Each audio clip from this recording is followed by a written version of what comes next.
मैंने अल्हम्दुलिल्लाह अपनी ज़िंदगी में अपनी वालदा की बहुत खिदमत की। ये नहीं कि खिदमत नहीं की, बहुत खिदमत की। इतनी खिदमत की कि हजारों में कोई एक भी इतनी नहीं करता होगा।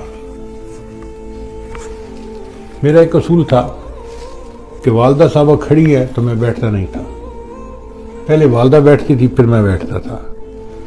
और अक्सर और बेशतर ऐसा होता था कि वो चारपाई पे बैठती थी तो मैं नीचे फर्श पे उनके पैरों में बैठ जाता था।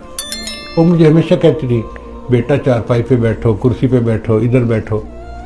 मैं कहता था, अम्मी मुझे इजाज़त दे दें, बस मैं आपके पाँव में बैठूं। मुझे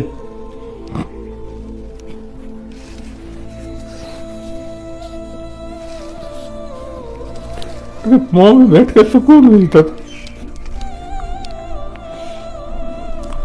अपनी तरफ से मैंने खूब उनकी खिदमत की।